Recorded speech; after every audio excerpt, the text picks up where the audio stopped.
Hello, everybody, and welcome to a special Saint Lucian Independence edition of the Game Changers podcast. My name is Quintessence, and as usual, it's a pleasure to be here with you. My next guest's name is Marshall Celestin. He is the owner of a clothing brand, but not any clothing brand, but a Saint Lucian clothing brand making big waves on the big stage. You'll hear how he struggled in the past and showcased his resilience to get to where he is now. This is his amazing story. Yo, Marshall, how you doing, man? I'm good. I'm good. And you? I'm fantastic. Even better that you're finally here and I can hear some amazing insight from you. Man, I'm here. Thanks for having me. So it's always a pleasure to share my words of wisdom and giving the platform and giving the opportunity. So thank you for having me. Beautiful, beautiful. All right. So I always like to start off my interviews by asking my guests just to give some general information about themselves. So, who is Marshall in your own words? Marshall is a father, also a husband, and most of them entrepreneur and a business. I would say a businessman and fashion designer, tradesman, philanthropist. So many things I can describe myself, but there's simply this just a man from the country of beautiful island Saint Lucia, from a small community south of the island, Grains View Fort. It's a country guy. Basically, that's what it is. Beautiful, beautiful. So, you're a South boy, Yes, sir. country boy. Yes, sir. To be exact, yeah. Just made me like, let's be real, yeah. All right, all right. So, you listed so many things that you are. Um, I'm interested. How did you become an entrepreneur? I think Just think of your first business. my first business. I started my very first business when I was 12 years old. And my very Okay. first business was um, in the farming business. I used to pick up rejected bananas from the Hmm. fields, from the banana fields, and I used to sell it to the pig farmers. So that was my very first business. Got you. And what inspired you then to get into business? Because I know usually entrepreneurs have this itch, and this itch comes from something. Is it that you wanted to make more money? Is that you were just looking for something to do? How do you get into business? I think one of the things that got me into business is I was sick and tired of being broke and seeing my mom and Hmm. family struggle. So I Got you. yeah, so I wanted to be that game changer. Got you. So you wanted to elevate your family situation. I get Absolutely. that. All right. So you said that you're from St. Lucia. You said that you're an entrepreneur, DJ, and fashion designer. But how does somebody from Viewfort end up in Canada and doing this thing in Canada? I think there's an interesting story there. Tell me that story. We can go on for days, but I'll try to sleep simplified. Um, the journey started. For me personally, the journey started when I was 12 years old. My mom migrated to the U.S. alongside with my siblings, and I was the only person left behind. Right, due to circumstances, I was the only person left behind. And when I'm the oldest, so I tried to get my visa a couple times. I think at the age of 15 years old, I took a plane to Barbados by myself Mm, to to try to get a visa. I got denied, obviously. A 15-year-old coming to an embassy. I got denied, and the journey started there. And I got an opportunity to come here when I was 17 years old, and that's how it all started. And I came here with my adopted mom. And rest in peace. She passed away. Rest in peace. Condolences. Um, and that's how my journey started as a very teenager coming here with pretty much with nothing. Um, that's how it started, and the rest is history. Hmm. Interesting. So you, like many St. Lucians, migrated for a better life. Absolutely. Absolutely. Now, sometime, and I guess you'll give me that timeline. Mhm.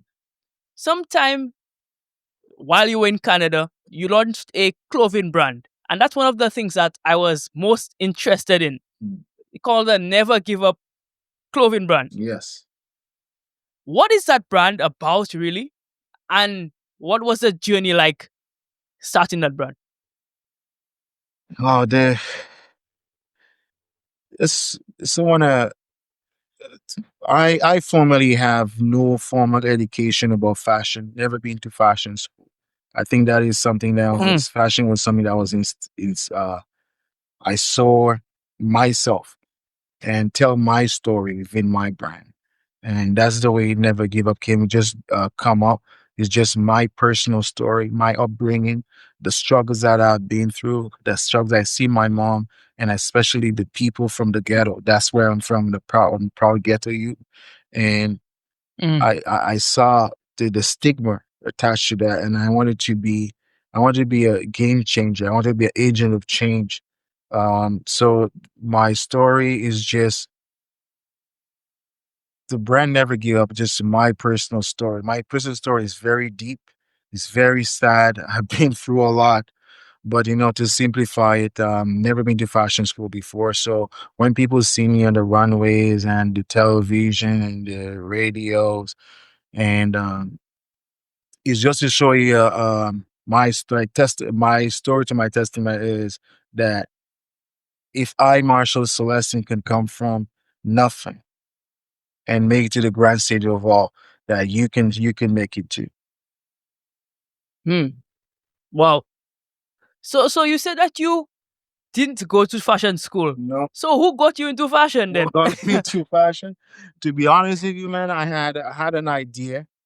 I had an idea, Mm, and I brought it to a couple of my friends. Everybody rejected it, and I said, "Man, this is never give up. That is me. That is me." And I started with a shirt. I started with a t-shirt, and I had this idea, but it was never on paper or on pen or nothing. It was just an idea, and I believe I was going to Saint Lucia, and I bought four t-shirt, black t-shirt to be exact, and I went to a guy in Viewfort. His name is Neil, mm. and I asked, and my friend designed a logo for me, Never Give Up logo, first original logo. And I went up to Neil and I said, Neil, I want to print that on the shirt. And he printed four t-shirts to me. And I wore that t-shirt until it has no life in it. This is where the brand started. And I came back to Canada, and I started doing my research about a t-shirt line, and never give aside from a t-shirt line, and then we expanded to full outfits and the luxury line and whatnot. But it all started just from a t-shirt line. Hmm. So I'm seeing that you started something that was a really a passion project. That's correct. And I'm hearing that like with many individuals, people didn't see your vision when you just started. Absolutely. You know, they didn't understand what you were trying to achieve. Right. And I often see entrepreneurs and creatives in general find themselves being afraid when they get their first rejection. But I'm hearing that you got rejected so many times Oh man. and never gave up. Oh man. I got rejected so many times, my brother. So many times. I never forget those days that I remember because building a brand, and I have understand the concept of marketing and building a professional brand. So I always I'm always trying to the best, try to get the best marketing and try to present myself very professional. I remember going to Saint Lucia after I launched my the brand, and it was very successful up here. I did actually force major cities in Canada. It was great, and I got put all my material together, marketing material together, and I packed my suitcase and I said I'm gonna present that to my country. And I remember going to Viewfort particularly, and to somebody that I know of my community that has several stores, clothing stores. And man, I got Mm. rejected. What is this? People's not gonna buy it, bro. I went to all the stores in Vivo. People not, what is this that never give up thing? People not gonna buy this. And I went to Castries, oh same thing. Oh God. I went to Soufre, same thing, rejection after rejection. I said, my God. But you know what, man? Those rejections fueled me. Even went back to the drawing board and said, you know what, maybe I gotta do something different. And when I got back, that rejection just fueled me. And this is what fueled me to this point.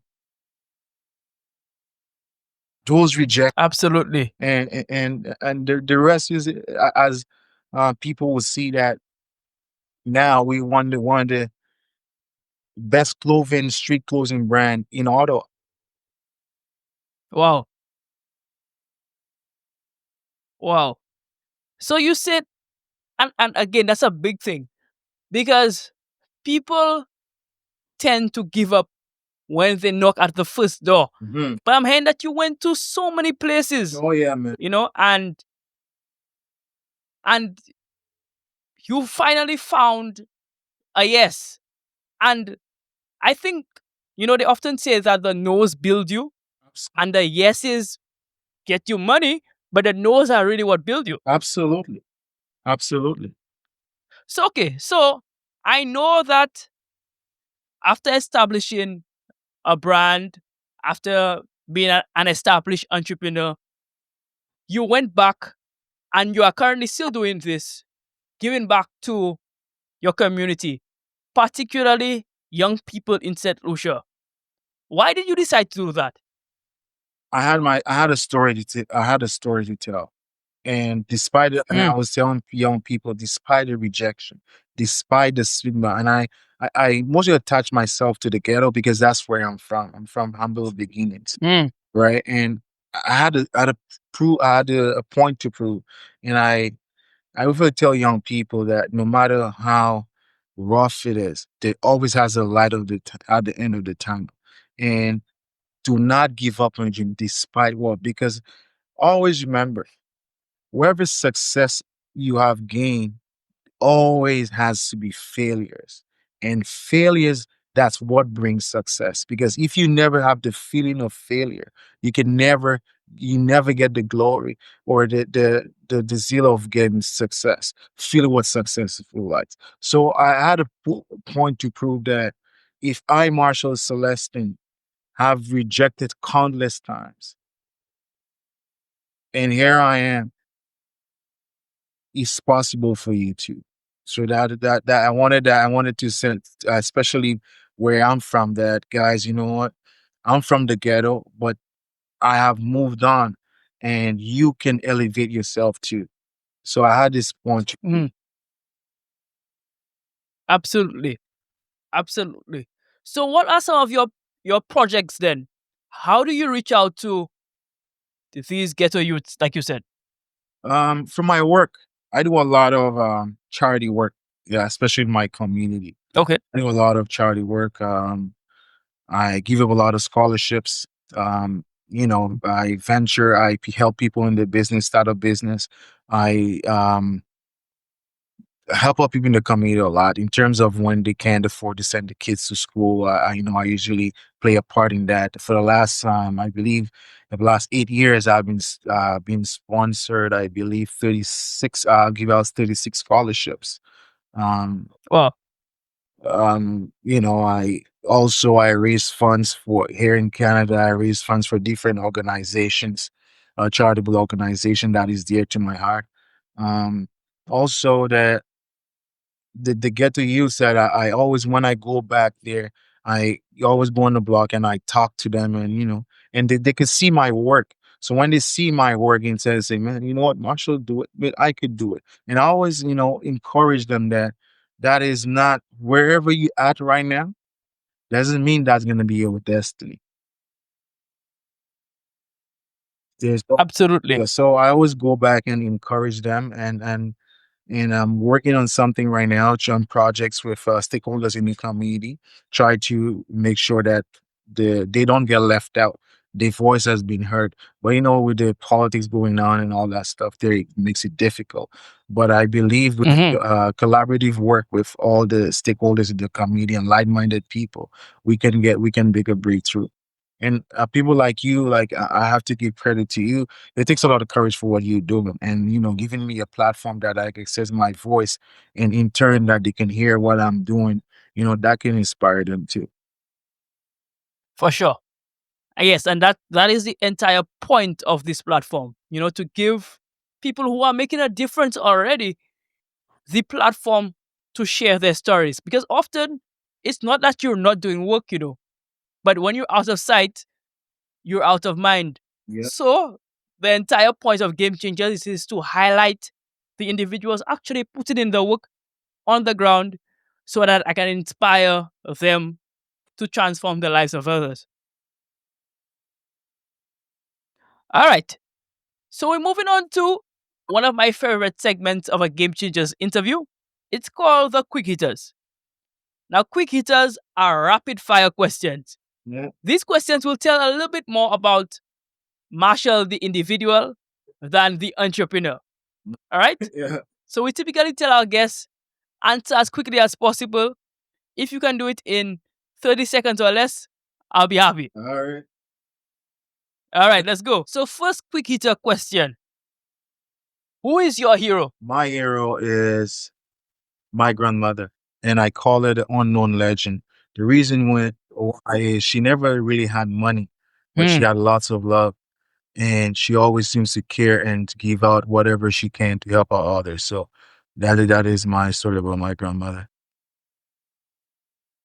Next quick hitter question: what is your favorite kind of music? Right now, I believe it's dancehall. Okay. All right. Speaking like a true Caribbean man. Speak like a yeah. Dancehall. All right. Say no more.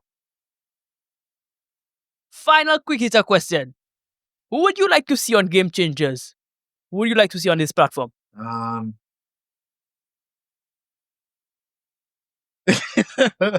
I know you know a lot of I people. am just I think one of the person I want to see on your platform is Daryl Sammy. Okay. Yeah, that's a big name. And that's one of my dream We guests. can make it happen. We So, can make it happen. so uh, my producer said it by air pressure, but he's Oh the no, one he's gonna under do that. Don't pressure. worry. He will have to help me. That's he's good at that. Mr. Sami, if you're watching this, you're up next. You're up next. All right. So, next question. We're moving on to the back end of the interview. Why do you believe that it's important to instill entrepreneurship in children at a young age? And how do you think it I think it's impacts their very future? important, very very important to instill entrepreneurship at a very young age. Shows you independence, link for independence, and especially that we're living in a time that things are getting more expensive, as you can see.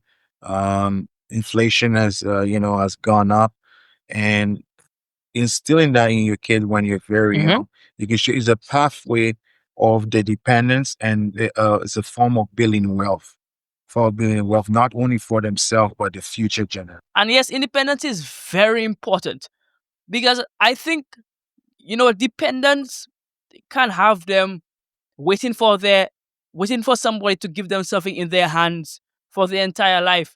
I think that is probably the most dangerous position anybody can be in because Hmm. if they cannot get it for themselves, nobody else will really get it for them.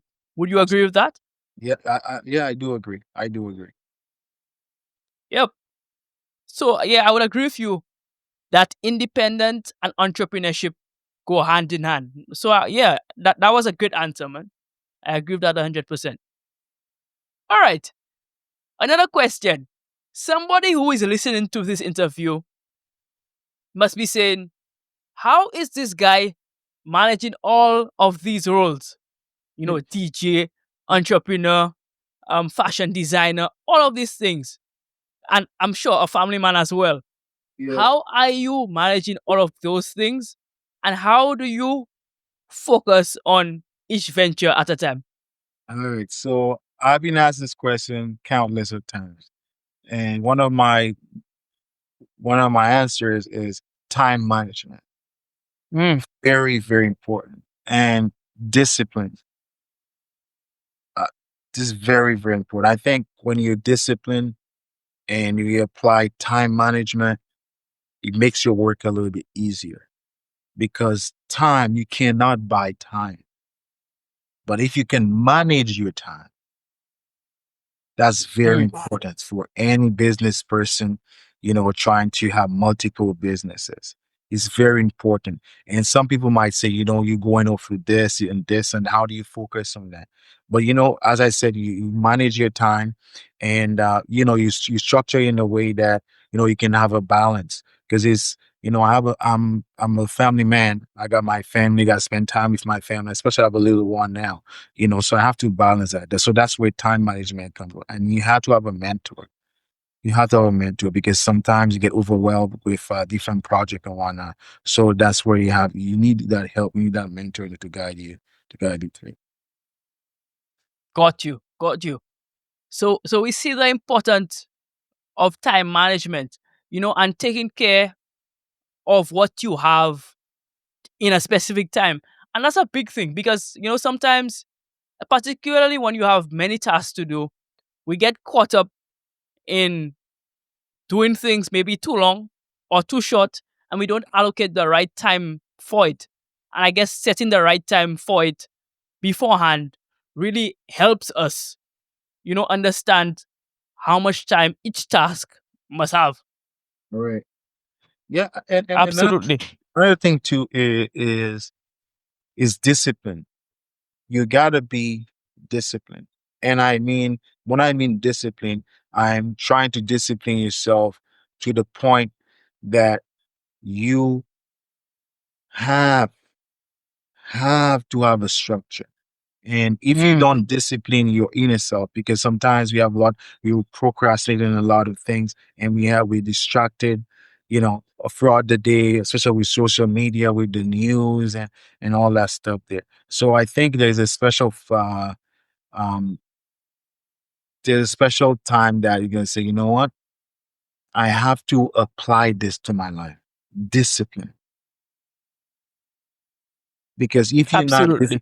because sometimes we have motivation and motivation weighs off sometimes, and sometimes we act Hmm. of, emotions.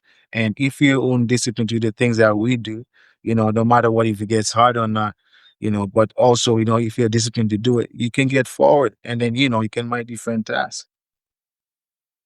For sure. Yeah, and somebody said that discipline is doing the thing that you don't want to do, but doing it like you love it. Absolutely. And I believe in that. Yeah, Because you absolutely. sometimes you want to do it, but you just said you're so disciplined. Sometimes you don't want to go to the gym, but for sure the result that you're gonna get, by going to the gym, it changes a lot of things. So that's where discipline comes in. Absolutely. Absolutely. Yeah, there's a link between success and discipline. I don't know Abs- any successful person who is not disciplined, right? Yeah, yeah. So if you want to be successful, then you must be disciplined. I like that a lot.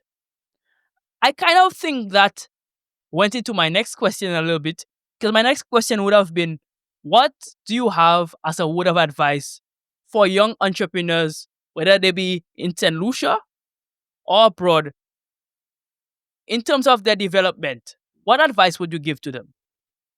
Find a mentor Okay. and write your goals down. Y- write your goals down. Just have it in your brain and say it's in your mind. But if you write it on paper and you see it every day, that is a sign of motivating you, inspiring you to get your goals done. And don't be hard on yourself. You know, some people who write, we want to achieve it, want to get $1 million.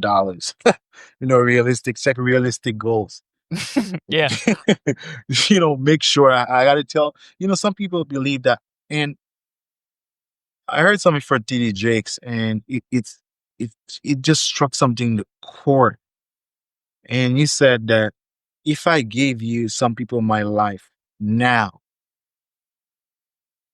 it will be called suicide Hmm. because they haven't Wow. been through the process. Do not rush the process. I will tell them that, you know, it takes time to build. It takes time. It's just like a seed. If you put a seed into the ground, it need dirt in order to grow. You need light, you need water, it needs caring. It's just like a business. It's not just gonna grow barefoot right away. So it takes time. Everything good things takes time. And that's my number one advice for entrepreneurs. You know, these two things.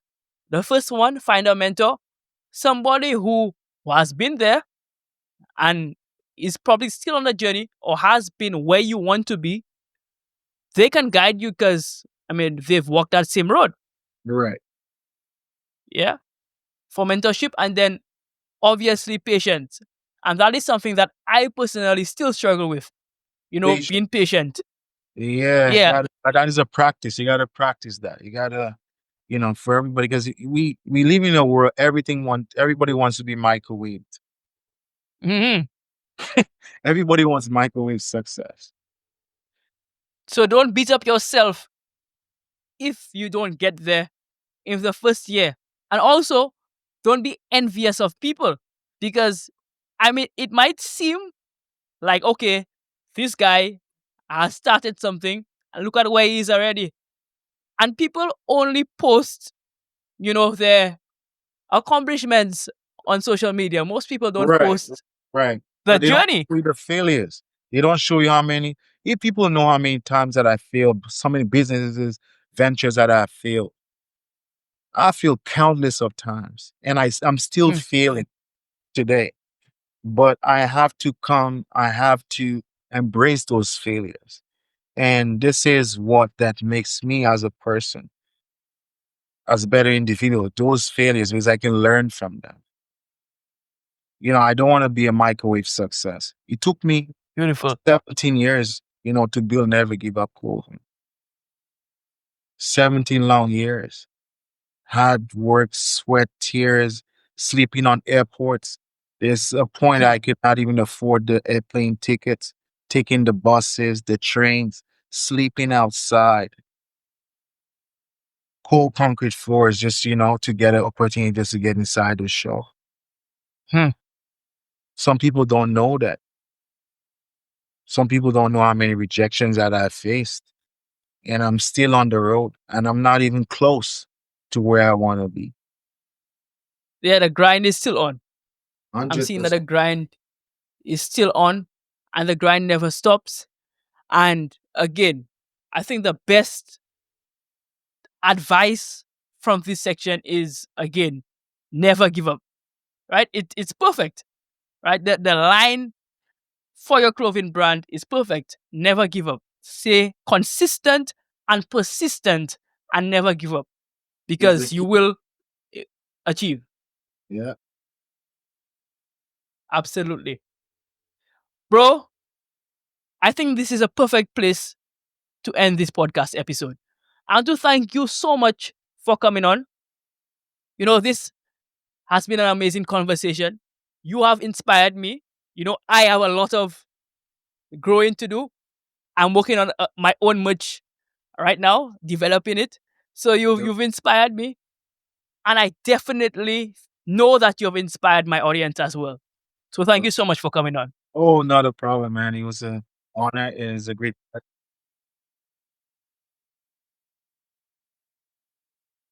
Right. So, but before we close, I want you to open the floor, or I will open the floor for you to just give my audience an idea of where they can get your merch and in contact with you in general.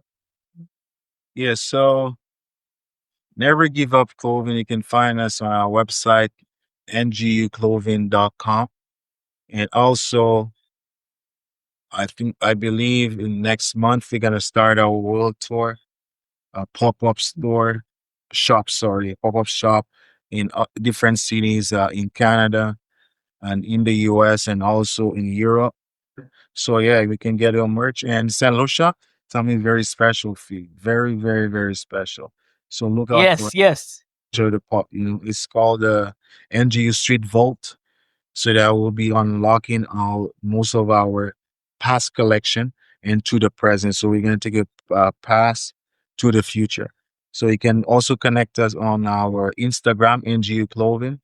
Also on our Facebook, same thing, NGU Clothing. And you can contact me directly at 613-769-4366. Yeah, and we have a physical location. So it is 15. God, what's the address? It's 1545 Chardonnay Avenue here in Ottawa. All right, bro. Fantastic. And we will leave the links down below in the description so people can get easy access to your stuff. Yes, sir. Yes. And All right, a big bro. shout just before I close, a big shout out to everyone who was listening. And big shout out to you for giving me the opportunity. The whole Dupes enterprise. Thank you guys for the connection. As always, one of my mentors, you know, big up yourself, Dupes, young maker, big up, and all the Saint Lucian artists who are doing big things across. I'm proud of you guys, man. Just keep pushing the music forward. And I know you're not doing it only for yourself, but our future generation and for the artists, the upcoming artists too. So salute. Thank you so much for that. Yes, and big up my co-producer, Sherwin Dupes Bryce. He's been big behind the scenes, and I'm so happy to have him on board. Anyhow, guys, this is yet another episode of the Game Changers podcast. And to thank you for coming on. Thank you for listening as usual. Remember to like and subscribe if you're watching on YouTube, or if you're listening to us on Spotify and Apple Podcasts. Remember to subscribe there as well. And also to download the episode. Downloads really help our channel. And more importantly, for you, you can listen on the go. Anyhow, as usual, stay hungry, and I'll see you next time. Bye bye.